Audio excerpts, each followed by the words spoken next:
Fala pessoal, tudo bom? Aqui é o Rodrigo Vilela e hoje nós vamos para um outro vídeo da série de livros, filmes e mais, onde eu falo sobre coisas que eu fiz ao longo do mês, coisas que eu li, coisas que eu assisti, que eu escutei e por aí vai. O meu objetivo é sempre publicar esse vídeo mensalmente, até para não acumular muita coisa. Só que dessa vez eu tive que abrir uma exceção porque aconteceu, né, de eu ter um problema na lente da minha câmera, o que acabou atrasando um pouco as gravações. Agora, felizmente, esse problema já foi resolvido e a partir do próximo conteúdo dessa série de livros, filmes e mais, eu volto a publicar esse material apenas mensalmente. Para hoje, então, eu separei o seguinte para comentar aqui com vocês. Eu vou falar sobre 4 leituras que eu fiz, 4 livros, vou falar também sobre 2 filmes, uma minissérie e também trouxe uma dica de um canal no YouTube e também de um podcast. Antes de falar sobre tudo isso aqui com mais calma, eu só queria deixar alguns recados aqui para vocês. Eu dei recentemente uma reformulada no Apoia-se do canal e a partir de agora você tem acesso a todas as recompensas disponibilizadas por apenas R$10 mensais. Entre elas, temos o acesso ao vlog, onde eu falo sobre os livros que eu quero ler, acesso ao canal fechado no Telegram, participação em enquetes para a escolha de resenhas e de vídeos aleatórios, e também pode concorrer a livros em sorteios exclusivos. Além disso, eu também estou disponibilizando para os apoiadores conteúdos extras e sugestões de materiais relacionados aos livros que eu resenho por aqui. Já temos postagens desse tipo, por exemplo, sobre as últimas 2 resenhas que eu fiz aqui no canal. No caso, sobre o livro Cachorro Velho, de Teresa Cárdenas, e também o clássico Olhai os Lírios do Campo, de Érico Veríssimo. É isso, pessoal. O link para apoiar está aqui no inicinho da descrição e também no comentário fixado logo aqui abaixo.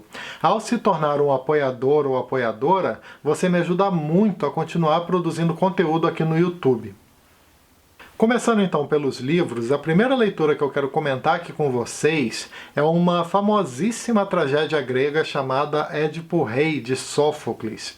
Eu li essa tragédia nessa edição aqui da Zahar, que conta com uma tradução feita pelo Mário da Gama Cury. Aqui nós acompanhamos a história de Édipo, um homem que se tornou rei de Tebas após salvar essa cidade. Só que esse mesmo Édipo sofre de uma maldição, algo que ele vai precisar confrontar para descobrir o motivo da morte do rei anterior a ele. Eu acabei fazendo essa leitura aqui para complementar uma resenha que eu publiquei recentemente no canal desse livro chamado Kafka Beira-Mar, do Haruki Murakami. Quem vê esse título, né, Kafka Beira-Mar, pensa que essa obra aqui só faz referência a esse escritor tcheco, né, o Kafka, Franz Kafka. Só que não apenas isso, né? Esse livro do Murakami ele tem muitas semelhanças com o Édipo Rei. Tem muitos pontos assim em comum entre essas 2 obras. Graças a isso também, graças a esse livro, eu acabei tendo pela primeira vez um contato com alguma tragédia grega. Foi realmente a minha primeira leitura desse tipo, coisa que realmente eu nunca tinha feito. Eu só li um ou outro texto clássico grego, né, que geralmente era coisa de filosofia, mas tragédias mesmo, realmente essa aqui foi a minha primeira. Foi uma experiência bem legal, sabe? Bem enriquecedora. Eu tô até pensando em separar um tempinho para ler as outras obras da trilogia tebana. Acho que é assim que pronuncia, né? A trilogia tebana. Que, no caso, pelo que eu sei, é composta por Édipo em Colono e também por Antígona. Eu li também recentemente um livro do Érico Veríssimo chamado Olhai os Lírios do Campo, uma importante obra que foi publicada em 1938 e que fez muito sucesso já desde o seu lançamento. Além de ter sido a obra, né, essa obra foi a grande responsável por alavancar a carreira desse importante escritor gaúcho. Nessa obra nós acompanhamos a história de um homem chamado Eugênio, isso desde a sua infância até a vida adulta. Nós acompanhamos ele, por exemplo, se formando em medicina, muito para, de alguma forma, se desconectar de uma vida marcada pela pobreza. Só que esse seu temor da insegurança financeira, somado à ambição de ter uma vida confortável, fez com que ele ignorasse outras coisas importantes além do dinheiro, como, por exemplo, a amizade, a humildade e principalmente o amor. Eu gostei muito desse livro aqui, sabe? Ele realmente, você vê que é um livro que trata muito de questões como a ganância, como o arrependimento e também um pouco sobre redenção. Eu gostei muito também da ambientação dessa obra, já que é um trabalho que fala muito sobre o seu próprio tempo. O livro ele retrata, né, coisas como a Revolução de 30, ele fala muito sobre a década de 30, fala sobre o desenvolvimento industrial daquele período, o crescimento das cidades, fala sobre a desigualdade, nos mostra os debates políticos daquele momento, fala sobre extremismo, sobre antissemitismo também e por aí vai. Eu também li recentemente um livro muito bom, muito emocionante, chamado A Mercadoria Mais Preciosa, uma obra da literatura francesa escrita por Jean-Claude Grunberg, que foi publicado no Brasil pela editora Todavia, com tradução de Rosa Freire de Aguiar. Aqui nós acompanhamos a vida de um casal de lenhadores que tenta sobreviver em meio ao caos da Segunda Guerra Mundial. Eles passam fome, passam frio e sofrem muito com a extrema pobreza. Acontece que num certo dia, enquanto a lenhadora estava lá garimpando, né, alimentos em meio à floresta e também observando o trem que passava perto da sua casa, um trem que passava ali de tempos em tempos, né? Ela estava ali observando quando caiu dele uma certa mercadoria, né? A mercadoria mais preciosa, que no caso é algo que vai mudar drasticamente a vida daquele humilde casal. Essa é uma história muito sensível, mas que consegue também falar de coisas terríveis que ocorreram durante aquele período, né? Durante aqueles anos conflituosos e perigosos também. E é um livro que eu recomendo muito para quem tem interesse na questão do Holocausto e na questão da Segunda Guerra Mundial mesmo. Uma última leitura que eu quero comentar aqui com vocês é a desse livro incrível chamado Cachorro Velho, escrito pela cubana Teresa Cárdenas, e que foi publicado no Brasil pela editora Palas, com tradução feita pela Joana Angélica Dávila Mello. Eu acho bem legal de refletir sobre como um livro não precisa de muitas páginas para te emocionar. Acho que o Cachorro Velho é um exemplo perfeito disso. Esse livrinho aqui, que tem pouco mais de 140 páginas, com letras grandes inclusive, aqui ó, só para vocês terem uma noção, é realmente um livro muito rápido de ler. Mas ele consegue tocar o leitor ou leitora com muita facilidade pela história que nós temos aqui. Uma história ambientada durante o período da escravidão em Cuba e que nos mostra como o ser humano, como algumas pessoas, conseguem alcançar um nível de crueldade inimaginável. Aqui nós temos a história de Cachorro Velho, um homem escravizado que recebeu esse apelido durante a infância, sem nem sequer saber o seu nome verdadeiro. Ele foi tirado da sua mãe desde cedo e foi obrigado a trabalhar durante toda a sua vida no engenho de açúcar, sofrendo tudo que era possível sofrer. Agora, já bastante idoso e debilitado, nós vemos como o Cachorro Velho se lembra das coisas que viveu, das suas poucas alegrias, das suas muitas tristezas e também daquele constante sentimento de medo que o persegue. Essa é uma história que poderia tranquilamente se passar no Brasil, tanto pelas semelhanças entre a escravidão cubana e a que ocorreu por aqui, quanto pelo fato de que ambas, né, demoraram muito para acabar. A de Cuba terminou em 1886, enquanto a daqui terminou apenas em 1888. Para quem quiser assistir, tem resenha desse livro aqui no canal, tá? Eu acho que foi inclusive a última resenha que eu lancei por aqui. E para quem quiser ver também as anteriores, tem resenha também da Mercadoria Mais Preciosa e também do Olhar os Lírios do Campo. Agora falando sobre coisas que eu assisti, eu quero comentar com vocês sobre Mary of Easttown, uma minissérie policial excelente que eu assisti na HBO Go, que tem, né, uma atuação assim simplesmente incrível da Kate Winslet. No total, aqui nós temos 7 episódios. Tudo é ambientado numa cidade do interior da Filadélfia, numa pequena comunidade onde a detetive Mary trabalha. Certo dia, uma jovem mãe foi assassinada brutalmente, o que dá início às investigações. Só que a questão mais interessante da série envolve o desenvolvimento da própria detetive, que por si só já tem vários problemas na vida, problemas familiares, de relacionamentos, tem também um temperamento bastante difícil de lidar, muito por conta de traumas que vivenciou, ela também sofre com pressões por casos que ela ainda não conseguiu resolver, e por aí vai. A interpretação da Kate Winslet é realmente digna de prêmio, é incrível. E também a série ela não te dá sossego, ela não te dá sossego um segundo que seja.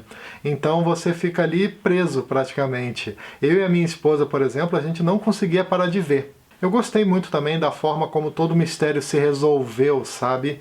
Eu sou um pouco chato até às vezes com isso, é muito difícil eu gostar pra valer de um thriller.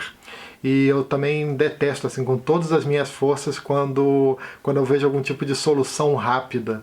Só que nada disso, eu realmente não senti nada disso no decorrer dessa minissérie. Eu achei a conclusão super criativa e, pelo menos ao meu ver, né, tudo se encaixou perfeitamente. A série ela ficou assim bem fechadinha mesmo.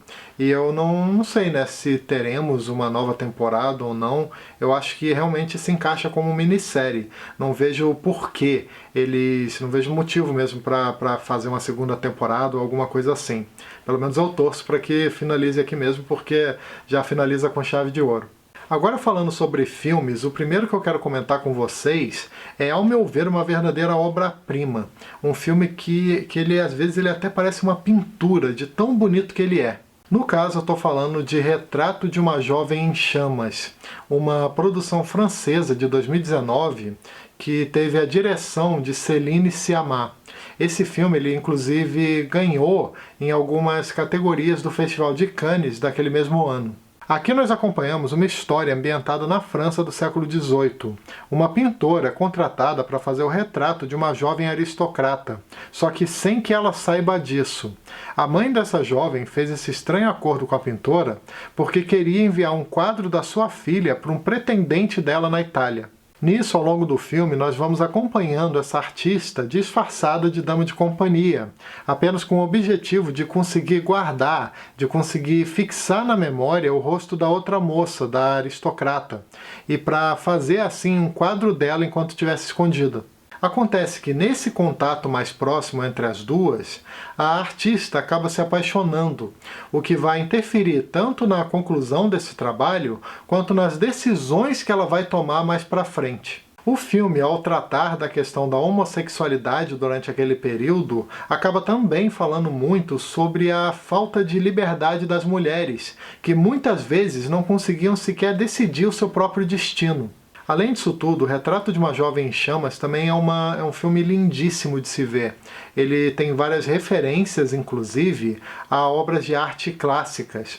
É realmente um colírio para os olhos, é uma daquelas produções poéticas que você dificilmente se esquece. Eu recomendo muito que vocês deem uma oportunidade, vale muito a pena. Eu assisti o filme, para quem quiser conferir, eu assisti ele no Telecine Play. Tem também um clássico que eu quero comentar aqui com vocês, que foi uma recomendação da minha esposa e que eu, surpreendentemente, nunca tinha assistido até hoje, que, no caso, é uma produção italiana chamada Cinema Paradiso, um filme que com certeza entrou para a minha lista de favoritos da vida.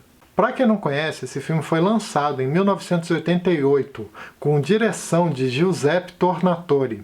Aqui nós acompanhamos um homem chamado Salvatore, que por conta de uma certa situação, acabou lembrando de vários momentos da sua infância numa pequena cidade no interior da Itália. Lá tinha um estabelecimento chamado Cinema Paradiso, local que muitas pessoas se reuniam para assistir filmes dos mais diversos, quase como num grande evento. No decorrer desse longa, nós vemos a forma como o Salvatore, que na época era muito pequeno, mas já completamente apaixonado pelo cinema, a forma como esse garoto vai se aproximando de um homem chamado Alfredo, um homem um tanto quanto ranzinza, que era o responsável pela projeção dos filmes. Cinema Paradiso é uma verdadeira homenagem ao cinema, à paixão pelos filmes, a forma como os filmes muitas vezes conseguem unir as pessoas em torno de algo. Eu realmente gostei muito de Cinema Paradiso, é um filme assim lindíssimo, que me emocionou bastante, principalmente no final, e que também conta com uma trilha sonora simplesmente incrível do Ennio Morricone. Para quem quiser conferir, eu assisti essa produção na HBO Go. Agora, falando um pouquinho de música, eu quero deixar para vocês a dica de um canal no YouTube que de uns tempos para cá entrou completamente na minha rotina, chamado, no caso, de The Jazz Hop Café. Para quem gosta de estudar ou de trabalhar ouvindo música, esse canal realmente é um achado. Ele faz uma mistura, né? Ele tem nós temos composições de lo-fi com toques, por exemplo, de jazz, de bossa nova, às vezes também ligados a trilhas sonoras de anime e por aí vai. Um detalhe legal é que cada vídeo é composto por várias pequenas músicas, sempre somado a um cenário de fundo, uma imagem de fundo, que é bastante relaxante. É sempre uma coisa bem relaxante, bucólica, relacionada à natureza, ou locais, às vezes até urbanos, mais vazios e coisas assim. É realmente com pequenos movimentos, é bem legal, vale a pena dar uma conferida. Eu gosto muito de deixar algum vídeo rolando para ficar escutando as músicas enquanto eu estou preparando algum roteiro aqui para o canal, estou editando algum vídeo, editando imagens. É uma coisa que tem me ajudado muito na concentração. Para quem quiser conhecer depois, eu vou deixar aqui embaixo o link do canal. E também vou deixar uma listinha com alguns dos vídeos de lá que eu mais gosto de escutar. Finalizando as dicas de hoje, a última coisa que eu quero comentar aqui com vocês é um podcast muito bom chamado Como Começar, que é feito pelo Nexo Jornal e está disponível no Spotify. Eu gosto muito de podcasts, sabe? É uma coisa que eu tô sempre escutando algum episódio, geralmente na parte da manhã. Eu vou muitas vezes intercalando, né, entre podcast e música. E esse daqui em especial, o Como Começar, ele realmente me chama muita atenção porque ele despertou em mim a curiosidade de sempre estar procurando sobre diversos assuntos. Os episódios desse podcast são realmente o que o título já mostra. Ele traz assim como você começar a ver um determinado tipo de filme, um determinado diretor ou coisa assim, como começar a ler um certo escritor ou escritora, como começar a escutar uma determinada banda, um determinado artista. E o legal é que geralmente os episódios contêm também sempre a presença de algum especialista no assunto.